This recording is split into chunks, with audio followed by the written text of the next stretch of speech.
بسم اللہ الرحمن الرحیم۔ ناظرین کرام، ہم آپ کی خدمت میں پروگرام ہم اور ہماری صحت لے کر حاضر ہیں، اور آج ہماری اس مجلس کا موضوع ہے سائنوسائٹس، یعنی ناک کی جھلیوں کی سوزش کا ہربل علاج۔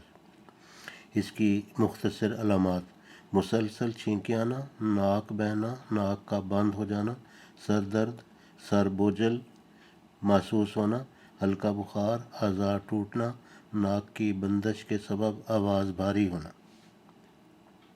اسباب: حقیقتاً غیر قدرتی غذائیں، غیر قدرتی مشروبات، غیر قدرتی ماحول اور غیر قدرتی دواؤں کے نتیجہ میں یہ مرض لاحق ہوتا ہے۔ علاج: شدت مرض میں بھاپ کا غسل بے حد فائدہ کرتا ہے۔ نیم گرم پانی کی مدد سے سوڈا خوردنی اور نمک کا نیزل واش کریں اور درجہ ذیل ہربل علاج کریں۔ یہ علاج اس مرض کا بفضل خدا شفا بخش علاج ہے۔ سفوف استوخدوس 1.5 چمچ یا نمبر 2 زوفا خشک 1 چمچ یا نمبر 3 سفوف ملٹھی 2 چمچ یا نمبر 4 انجیر 3 عدد کا یا دار چینی آدھی چمچ کا، یعنی سفوف بنا کے اور ارگ گوزبان 120 ml میں یا پانی میں جوشاندہ بنا کر شربت بنفشہ 20 ml سے میٹھا کر کے پئیں۔ اگر مذکورہ ارک یا شربت نہ مل سکیں تو سادہ پانی کے ساتھ استعمال کریں۔ یعنی اگر شربت اور ارک آپ نہ ملانا چاہیں تو سادہ پانی میں جوشاندہ بنا کر، تو سادہ پانی جو ہے اس کا جو جوشاندہ بنا ہوا ہوگا اوپر والے دوائیوں کا، جو آپ کو دوائی میسر آ جائے، وہ بنا کے تیار کر کے اس کو نیم گرم یا ٹھنڈا جس طرح آپ کو موافق ہے اس طرح کر کے پی سکتے ہیں۔ اور اگر آپ یہ نہ کر سکیں تو پھر جو درجہ ذیل ادویات ہیں یہ بازار سے بنی بنائی مل جاتی ہیں، خریدیں۔ اطریف الاستوخدوس 2 چمچ یا اطریف الزمانی 1.5 چمچ یا برشاشہ آدھا گرام تا 1 گرام۔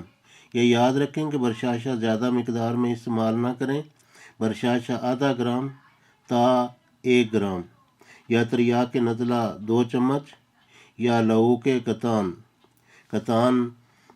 چٹنی کو کتان السی کو کہتے ہیں، اور لہو کا مطلب ہوتا ہے چٹنی یا چاٹنے والی کوئی چیز۔ لہو کے کتان السی کی چٹنی یا لہو کے سپستہ لسوڑیوں کہا جاتا ہے، یہ لہو کے سپستہ یعنی لسوڑیوں کی چٹنی 2 چمچ استعمال کریں۔ ضروری نوٹ: مذکورہ بالا علاج اور نسخہ جات بفضل خدا ہزاروں مرتبہ کے آزمودہ ہیں۔ ناظرین کو جو نسخہ آسانی سے میسر آ جائے اسے استعمال کریں۔ سبھی نسخے بفضل خدا بہت اعلیٰ اور بہت مؤثر ہیں۔ نیز وائٹامن بھی اس علاج میں اور اس سے تحفظ کے لیے، یعنی اس سے بچاؤ کے طور پر اگر وائٹامن اے کا استعمال کیا جائے تو بھی بہت فائدہ مند ثابت ہوتا ہے۔ چنانچہ اس مرض میں وائٹامن اے بہت مثبت کردار ادا کرتا ہے اور آئندہ کے لیے تحفظ فراہم کرتا ہے۔ بس وائٹامن اے کی حامل غذائیں استعمال کریں، اسی طرح وائٹامن سی بھی استعمال کریں اور اس کی حامل غذائیں استعمال کریں۔ ہماری ویڈیوز ملاحظہ فرمائیں جو وائٹامن سے متعلق ہیں۔ موجودہ دور کی غیر قدرتی و بند ڈبہ غذاؤں سے پرہیز کریں، قدرتی زندگی گزاریں ورنہ یہ مرض نہیں چھوڑے گا۔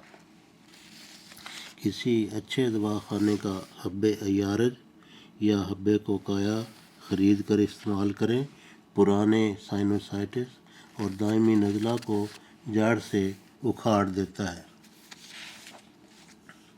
اسی طرح اگر مفرد ادویات استعمال کرنا چاہیں، آپ کے لیے یہ آسان ہو تو سفوف استوخدوس 1.5 چمچ یا نمبر 2 زوفا خشک 1 چمچ یا نمبر 3 سفوف ملٹھی 2 چمچ یا نمبر 4 انجیر 3 عدد کا یا دار چینی آدھی چمچ کا ارگ کا زبان 120 ml میں یا پانی میں جوشاندہ بنا کر شربت بنفشہ 20 ml سے میٹھا کر کے اگر مذکورہ عرق یا شربت نہ مل سکے تو سادہ پانی کے ساتھ استعمال کریں۔ یا پھر اگر یہ اوپر والا جو چاند ادویات بیان کی گئی ہیں، اگر وہ گھر پہ یہ تردد نہ کر سکے تو بازار سے بنی بنائی ادویات خریدیں۔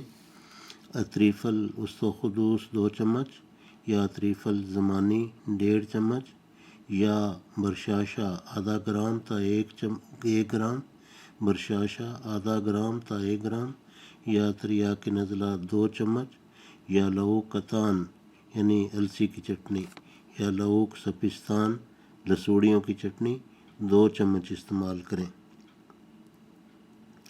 ضروری نوٹ: مذکورہ بالا علاج اور نسخہ جات بفضل خدا ہزاروں مرتبہ کے آزمودہ ہیں۔